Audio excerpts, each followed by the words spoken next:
I hesitate to use the word passive income because those are arguably some of the scammier words in the Finfluencer lexicon, but selling covered calls is probably the closest thing there is to passive income in this life. The real passive income being actually just collecting dividend income while you doom scroll through late stage capitalism memes from your toilet. But in order to make any real money churning the paltry 2 to 6% dividends high quality blue chips pay, you have to already have a significant pile of cash. In order to generate $50,000 a year from a stock that pays a 5% dividend, you'd need to have $1 million handy. In addition to that, you also can't have an untreated addiction to gambling. Naturally, 5% dividends are insufficient for today's active gambling addicted trader. The abundance of videos on YouTube promising double dividends by selling covered calls on dividend stocks, as well as the promise of making fat returns, piques our interest as profit-maxing capitalists with no capital. Help me, I'm poor. The double dividend strategy isn't that complicated. Just pick a decent dividend-paying stock and sell covered calls against it. Doing this, it's pretty easy to double your dividend, and generally doesn't require you picking strike prices that are even that aggressive. So if the stock rises, you can also potentially profit from capital appreciation too. Voila, you've doubled your dividend in a relatively safe way, generating some pretty decent passive income, if we can call it that. Pretending to do due diligence for 10 minutes a week almost qualifies as work, so I'm not really sure I would call it passive income. Let's use Ford as an example for our double dividend strategy, which is a fancy way of saying we're selling covered calls. Ford is currently trading at $11 a share and it pays a 7% dividend. Let's just round that up to $80 a year. To run the double dividend strategy, all you need to do is churn out 7% in option premium over the course of a year, which is on the conservative side, especially for option trading degenerates. Basically, you'd need to generate $20 in call option premium per quarter in order to double the passive dividend income you're already getting from Ford. If you pull up the option chain, that means you'd need to take your expiration date out about 90 days and sell the $13 strike option. We can't collect exactly $20 as you can see, so at this point you just have to decide how greedy you want to be with trading away your potential capital gains. So that's fun. There's definitely a place for this sort of move in your portfolio, but the major downside is one that comes with selling covered calls in general, which is that you're trading away any potential capital gain above your strike price, which isn't very fun when it happens to you. If the stock unexpectedly rises significantly above your strike price, you may be forced to sell your stocks at the strike price, meaning you've lost out on a bunch of potential capital appreciation. When this happens, you'll kick yourself, promise yourself you'll be a bit more conservative in the future, choosing to sell further out of the money calls. But inevitably, your phone bill comes due, and you'll opt to instead choose to sell the nearer the money call options again, because that gives you the largest cash infusion up front right now. I have a structured settlement and I need cash now. And being a greedy capitalist with no capital, that's an offer that's almost too good to refuse.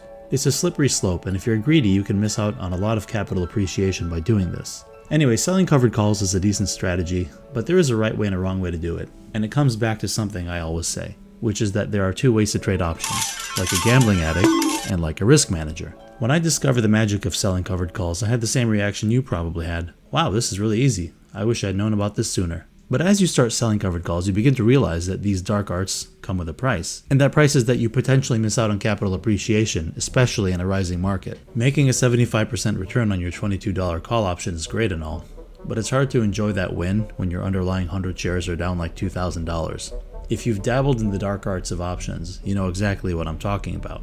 When your underlying stocks sink, it puts you in a tricky spot. You can be patient and wait for the underlying shares to recover, which wouldn't have been a problem if you had actually done your due diligence instead of buying long-shot hype stocks. But we know that's not the case, am I right? If you get too sweaty, you may decide to roll down your short call and collect a little bit more option premium, something like $50, hoping to lower your cost basis in the underlying shares and put a dent in that $2,000 loss you're sitting on. But by doing this, you also open up the risk of your stock blowing through that near the money strike price if it suddenly rises. Basically, you thought you were managing your positions like a smart portfolio manager, but what you actually ended up doing is collecting $50 by rolling down your short call, only to have the stock suddenly rise by $2,000, blowing through your new short call's lower strike price, causing it to lose like $1,800 in value or something. Putting it more simply, you got fucked on the way up and fucked on the way down. By the way, if you're wondering where I'm getting these numbers, I'm making them up, but this is pretty much how it goes down. And if you've ever sold calls against crappy stocks, you know exactly what I'm talking about. Anyway, this is the least fun thing that can happen to you when selling covered calls. Trust me, I know from personal experience. As a cope, I told myself that this was the tuition I paid to learn how to trade options. It's a funny cope, but it's not entirely without merit. It's actually quite hard to learn to trade options using just book learning and theory. You're gonna have to lose your ass a few times in order to learn what to do and what not to do. The only thing you can strive for is to make the mistakes you make, the mistakes you're inevitably going to make, small mistakes, or at least ones that you can survive financially. And in that spirit, I'd like to share what I've learned with you after a year or so of financial malpractice. Before becoming the absolute giga-chad cash printing wizard that I am today, I was a very different person and my strategy was not quite as refined as it is now. And by that I mean I had no strategy. I was a greedy yield-chasing noob who tended to seek out fat option premiums regardless of the health of the underlying stock. I'd basically buy 100 shares of a dogshit company with a low per share price. Because these were so often crappy companies, they'd have crazy high volatilities of like 70% or more. I would do just enough due diligence on these crappy companies to build up enough confirmation bias to justify throwing actual money into these positions. I looked for companies with higher option volatilities on purpose, because, being a young hot mess, I thought this was a good thing. Probably because the internet told me that high volatility meant high option premium, which is actually true. So why not yield chase like an absolute giga-chad, I thought to myself. This was my version of YOLOing, and while this strategy isn't as dumb as buying out of the money calls on those same crappy high vol stocks, it would still prove to be an efficient way of separating me from my money. During a time in which losing any amount of money was not super awesome, because this was also during a time when I had a raging case of alcoholism that required a significant and continuous stream of free cash flow. Anyway, after a bunch of these positions blew up in my face, wiping out over 70% of my account value, special mentions to our little friend option spreads, I slowly became acquainted with the phrase everything is priced in, which means you generally can't milk juicy option premium without the underlying stock being hot trash, to put it simply. There's no free lunch, ladies and gentlemen. If you think you're being slick selling calls on high vol stocks by convincing yourself that the option premium you'll collect will annualize to some crazy ROI above 100%, you need to remember that there is probably a slightly less financially irresponsible and desperate fool on the other side selling you those crappy shares so you can put your plan of making 200% annualized returns in motion, only to have the stock price tank, destroying the future cash flows you thought you'd make selling covered calls against said garbage stock. Sure, you might get lucky and make a handsome ROI on the first 1 or 2 calls you sell, 2 if you're lucky. But when the stock inevitably crashes, falling so low that the only calls worth selling have strike prices well below your initial cost basis, effectively putting you underwater, you're going to feel pretty foolish. No, the market isn't conspiring against you. The market doesn't know you exist. That's just how the option chain works. As the price of your underlying stock falls into the abyss, it becomes less and less worthwhile to sell the now very far out of the money calls you'd need to sell if you eventually want to exit the stock above your cost basis. Suddenly, your foolproof method of making passive income by buying crappy companies and trying to churn out enough call option premium to make it worthwhile turns into a sophisticated bag holding operation in which you desperately continue to sell out of the money calls in an ultimately futile attempt to lower your cost basis in the stock, only to have it slowly dawn on you that what you're actually doing is forcing yourself to continue bag holding the stock for longer and longer periods of time as it continues to tank toward penny stock status, taking your portfolio value and self-confidence with it. So the lesson is, don't do that. But I know saying that isn't enough to stop you from trying.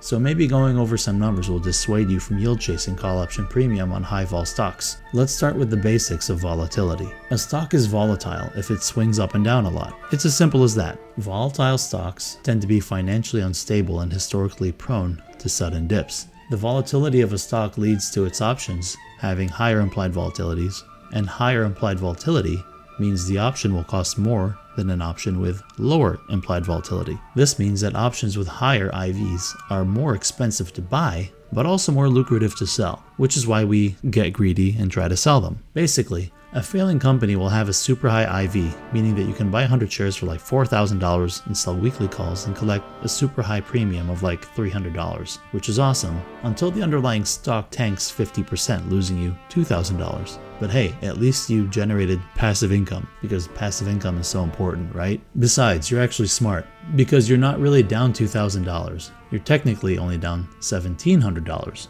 which is awesome. You can whisper this to yourself until you feel better, as the stock slides another 20%. Because an option's implied volatility, or IV, is a measure of how much the market expects the price of a stock to fluctuate in the future, you should always invest as though the lower range of that calculation is an actual possibility, especially if your stock picks come from YouTube, and especially if they come from TikTok. By the way, make sure to follow me on TikTok if you haven't already. And if you haven't subscribed to my YouTube channel yet, what are you waiting for? How else are you going to know when your favorite stonks guy releases new stuff? Links are in the description. Anyway, let's look at a quick example of what an options IV tells us. An option with an IV of 40% means that in the next year, the underlying stock has a 68% chance of either gaining or losing 40% of its value. The IV tells us the expected price move of the underlying stock within one standard deviation on a normal distribution. So a higher IV means that a stock's price, and by extension, its option prices, are likely to have greater fluctuation than an option with a lower IV.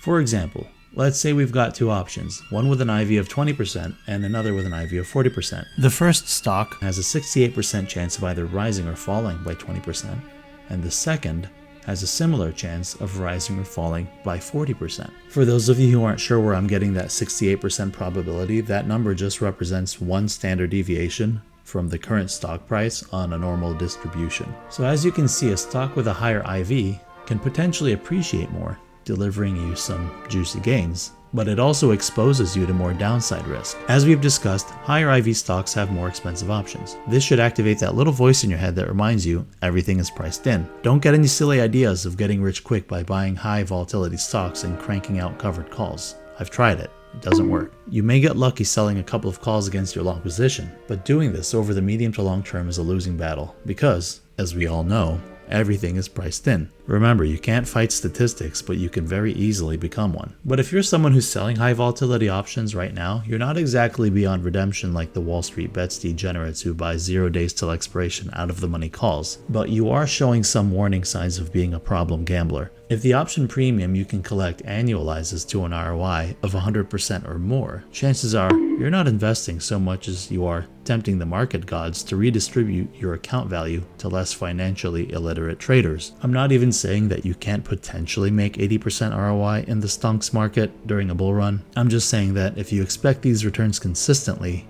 you're going to end up behind the Wendy's dumpster, so to speak. The reason selling covered calls on volatile stocks was attractive to my younger self is the same reason it's attractive to other broke people today.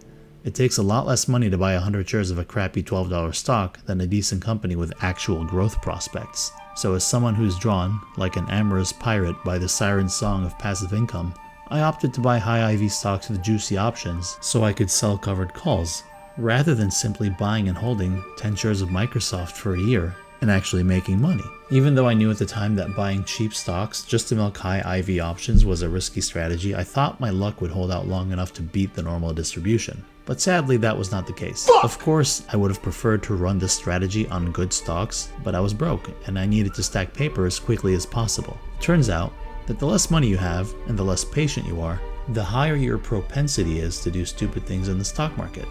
I'm working on a unified theory to explain these findings. Here's the basic concept. Where your risk factor rises to infinity, so too does your likelihood of becoming compelled to get a HELOC and or start selling bodily fluids in order to YOLO every nickel you can get your hands on into out-of-the-money calls on meme stocks. The greater your YOLO score, the greater your likelihood of experiencing a financial catastrophe of your own making becomes. Anyway, after losing money for a while, I found an even more exciting way to get wrecked, which is by introducing even more leverage into my already disastrous strategy. Which is to say that I discovered the magic of the poor man's covered call. The poor man's covered call allows you to sell covered calls without directly owning 100 shares of the underlying stock. It does this by replacing the 100 shares of stock you would normally need before being able to sell covered calls with a long call. So instead of buying 100 shares of stock, all you have to do is buy a call option that expires sometime in the future after your short calls. Anyway, if your long call expires after your short calls and has a strike price below the shorts that you sell, your brokerage will recognize the long call as collateral for your short calls.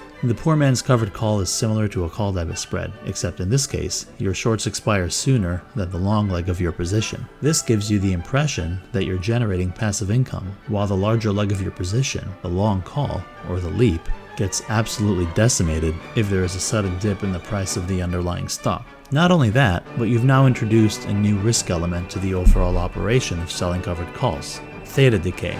So now, while you're cheerfully selling short calls for like $12 a pop, the long leg of your position is slowly being eaten away by theta decay, or time decay. On the plus side, the poor man's covered call makes it so that selling premium against blue chip stocks like Abbott Labs or Microsoft or Apple suddenly becomes accessible to people with not a lot of money. I found the silver bullet, I thought to myself. I could trick the market into giving my dumbass more than 2x leverage I already had through margin by replacing the 100 shares of stock I would have had to buy with a much cheaper call option, which effectively gave me around 5x leverage because of the inherent leverage built into options themselves. And all I had to do was replace 100 shares of collateral with a depreciating financial time bomb that is potentially worth $0 at expiration. How good is that? So rather than making a pathetic 20% selling calls against my shares, I could potentially make an annualized 100% or 200%, depending on how much I tortured the numbers during my boy math sessions. By using the power of the dark side, I could now sell covered calls on blue chip companies whose individual stock prices were too expensive for me to buy 100 shares. The premium I could make selling covered calls, when annualized against the relatively low cost of my long position, gave me the sky-high ROI I needed in order to feel anything. After imagining the absolute stacks I was going to make using this strategy, I finally managed to get intoxicated enough to put it into practice. Predictably, the results weren't great. For the most part, I either lost money or broke even. In a couple of instances, I may have made a small profit, but it's hard to recall.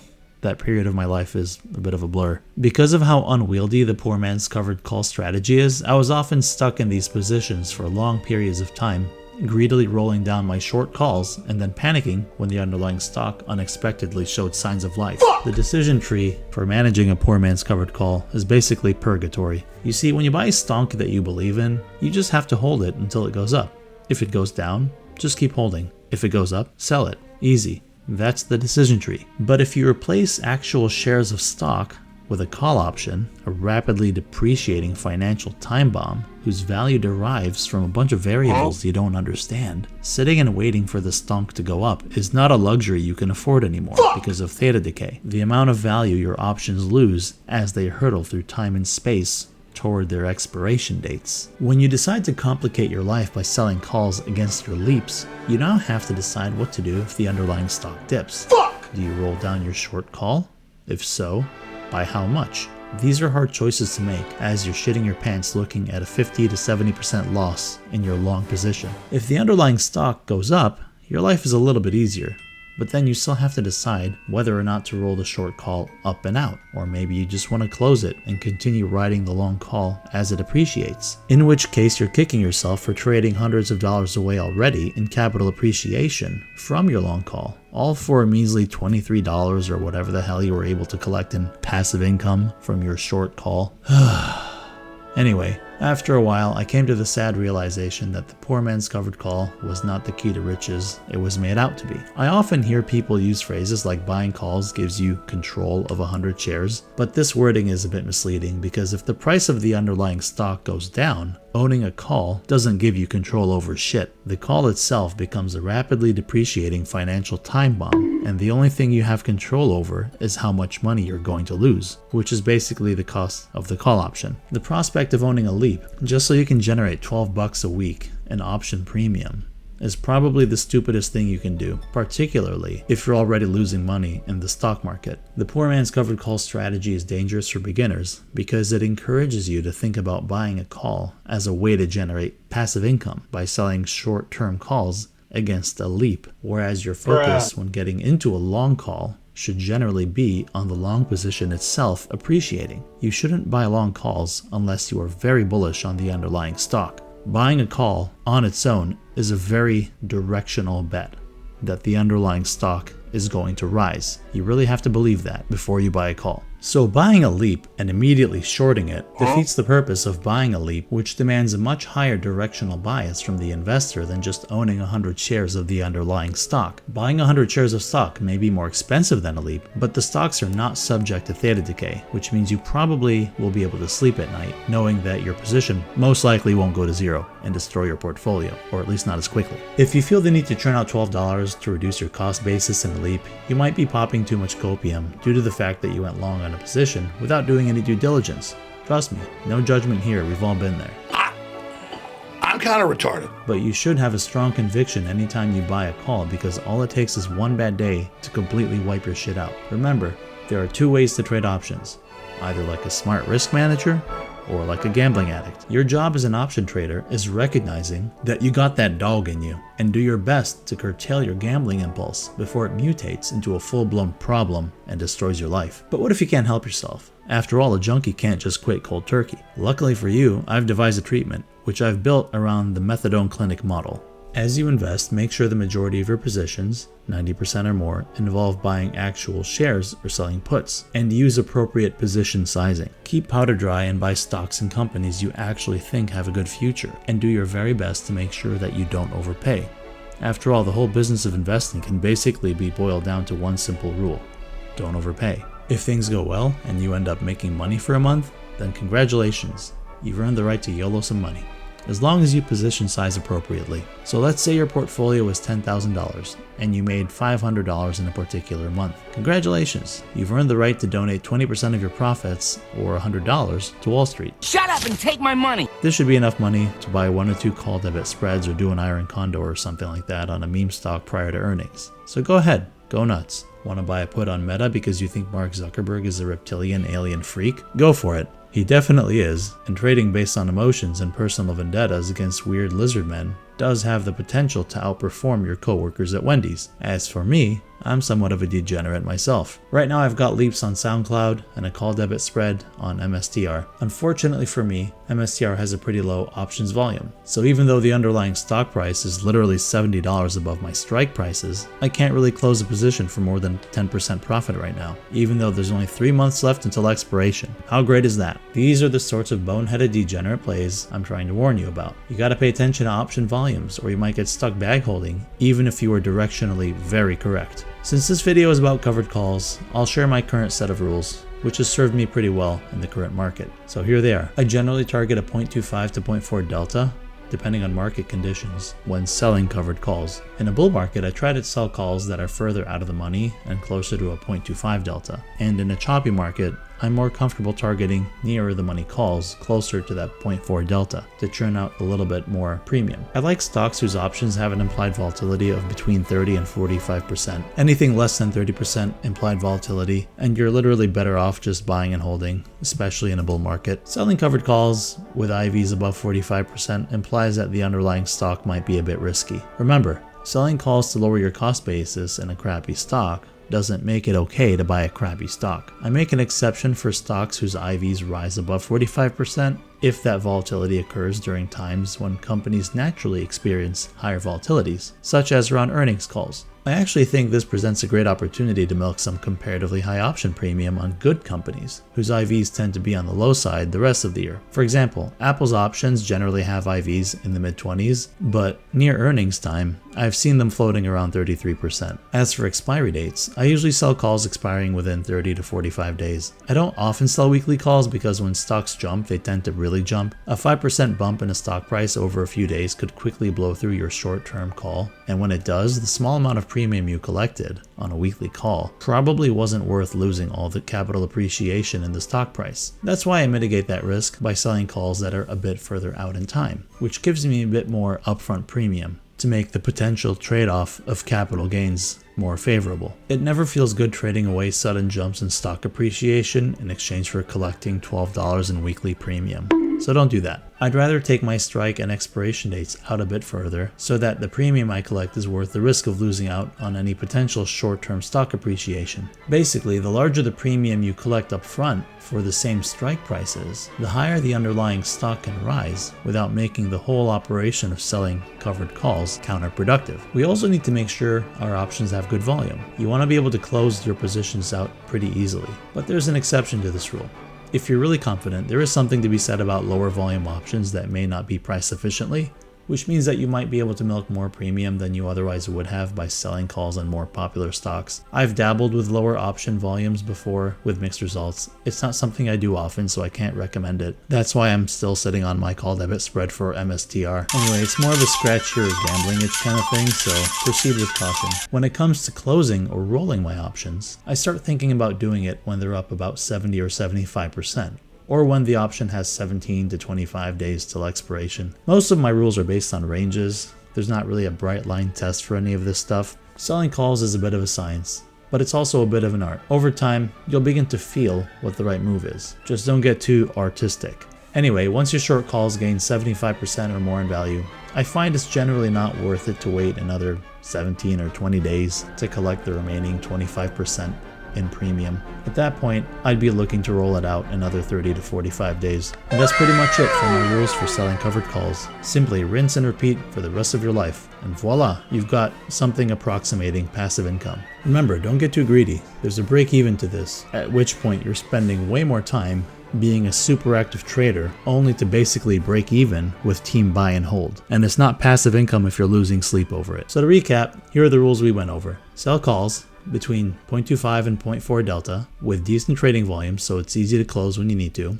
with implied volatilities of between 30 and 45% expiring within 30 to 45 days. Personally, I like to sell calls expiring in 36 days because I can easily annualize my potential returns. As an accountant, I have a chronic condition that compels me to constantly annualize everything, whether or not doing so is justified. And with a 36-day to expiration option, all I have to do to annualize my premium is multiply it by 10. Remember, nothing I said in this video is based on any real research other than the post-mortem of the Robinhood account I blew up when I was younger versus what I'm doing now, which is being a cash printing Giga Chad.